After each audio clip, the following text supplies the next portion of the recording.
Alright, look, I know we all had our doubts, and that includes me too, but the Golden State Warriors have done something crazy since the trade deadline, and it starts with one name, and that is Jimmy Butler. Before the trade, the Warriors were 25 and 27, barely holding on, just right outside the play-in territory with no real hope. Since Jimmy Butler touched the Bay Area, they have gone 23 and 7. That's not just a good stretch of basketball, that's top-tier playoff basketball. Before anyone tries to get at me and tries to twist my words, yes, I did say the trade wouldn't launch them into contention instantly. I said that they'd be a play-in team, and look what happened. They were one game away from the 6th seed, and yes, technically, they were still a play-in team. So no, I wasn't wrong. I just wasn't completely right. But here's what really gets interesting with this Warriors team, because not just adding Jimmy Butler propelled them into this playoff contention, also one man really stepped up after basically being non-existent for the months of October through February, and that man is Wardell, aka Stephen Curry. He's been thriving with a true co-star by his side, because ever since Jimmy Butler showed up, Stephen Curry has been averaging 27.3 points per game, 6 assists, 4 rebounds, 47% from the field, and 41% from 3. Those numbers are insane for a guy who's been struggling throughout the first half of the season. It's like we're watching vintage Curry all over again. It's like it's 2016 or 2021 all over again. He's not doing everything alone. As I said earlier in the season, if you give Curry a co-star, he becomes more unstoppable and dangerous than ever. You can't measure what Jimmy Butler does on the court just by his stats. Because just by watching him, you can tell he brings some grit and grind into their hustle and makes everyone more engaged on the defensive end. He's talking, so it's not just Draymond's voice on the defensive end, it's also Jimmy Butler's. And he also keeps the defenses honest, because before Butler got there, teams were kind of letting the Warriors drive into the paint because they don't force that many free throws. Ever since Butler got there, this Warriors team has propelled themselves into a top-tier free throw attempting team, as we saw last night with Curry and Butler attempting 31 free throws total, shooting more free throws, just them two alone, more than the entire Grizzlies team combined. Butler alone had 18 free throws last night, which is insane. So with his ability to keep the defenses honest, defenses now have to worry about another threat for the Golden State Warriors outside just Curry's three-point shooting and Draymond's illegal screens. And the idea that Draymond and Jimmy Butler wouldn't work well together never made sense to me. They're literally the same person. They only pick on people who were kind of soft and not really speaking up for themselves, just like Jimmy Butler did in Minnesota when he completely torched the entire starters with the practice team. And speaking of Draymond, this man has been on a legendary Yap session media run when it comes to Defensive Player of the Year. He's been selling himself for DPOY for the last 2 months, and he propelled himself into basically, for the majority of the last 2 months, the betting favorite for Defensive Player of the Year until Evan Mobley took it over just a couple of days ago. If Draymond Green somehow manages to yap his way into Defensive Player of the Year, I'm going to have lost so much respect for the NBA media more than I already have for the last couple months if Draymond manages to yap himself into Defensive Player of the Year. Because if Draymond won Defensive Player of the Year, being an all-right defender from October to February, then becoming an elite level defender over the last 2 months doesn't really make much sense to me if he ends up winning Defensive Player of the Year. But meanwhile, outside of top 3 guys playing at elite levels, it's also the role guys not named Kuminga, which for some reason at this point of the season, he is completely out of the rotation.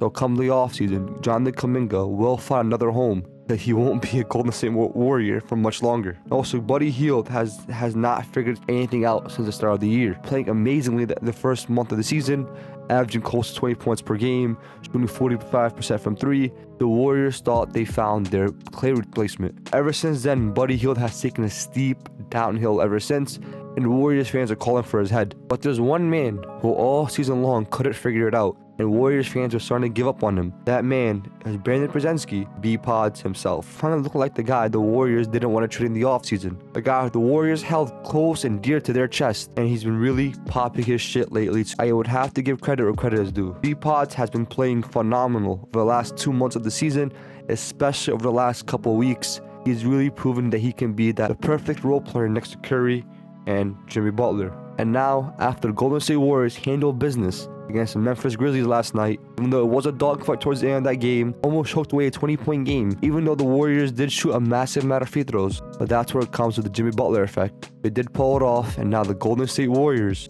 are the 7th seed out west to now match up against the 54-win 2nd seed Houston Rockets. Yes, this is the same Rockets team that held Stephen Curry to 3 points just 2 weeks ago. And do I think that is sustainable over a 7-game series? Do I really think the Rockets are going to shut out Curry completely? No. At the end of the day, they're still one of the greatest players of all time, debatably the greatest point guard of all time. He will always figure it out. But then again, this Rockets team, who went from the 11th seed last year to the 2nd seed without any major roster moves in just a 1 year, is a crazy leap. And the Rockets are defensive heavy, especially with their defensive anchors. And Amen Thompson, who is a freak athlete. We have never seen anyone like him before in a long time, who was able to basically guard 1 through 5 in an efficient rate because of his size and athleticism. Tari Eason, who is there just a straight up dog coming off the bench, who's just coming into games just to hound people and be the defensive menace with Amen Thompson in the game. And well, we all know who Dylan Brooks is, the menace we've seen in the playoffs for the last 2 years. But offensively, the Rockets really struggle in half-court settings. Because come playoff time, when the game really slows down and you have to play in the half-court a lot more,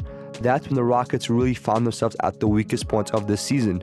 They really struggle on the half-court sets. They can't really get it going in the half-court, and the offense starts to really drag, and they don't really have a clear number one option to go to when things like that happen. As Jalen Green is really on and off. Same thing with Fred VanVleet. They're really on and off. They're not really consistent players. They're streaky players. And when their streaky shooting isn't going on, they tend to just be defensive liabilities. And yes, they do got the size advantage with Sengun. We also saw that the Warriors neutralized, and the same thing for Jaren Jackson. They turned him into a jump shooter, made his play look very, very ugly. So this is what I think. The Warriors' experience will be too much for the Rockets, and they'll take care of the Rockets in 6 games. Too much Steph, too much Jimmy. The Rockets are talented, but they are just too young and untested, and they're not ready for the playoff pressure of basketball. And the double big lineup of Sengun and Adams come in the postseason, I don't think it's going to work as well as it did. When those two are on the court, the offensive rebounding jumps significantly, especially how great they are in IQ-wise with Sengun and Adams. The Warriors will end up neutralizing those two bigs together and basically make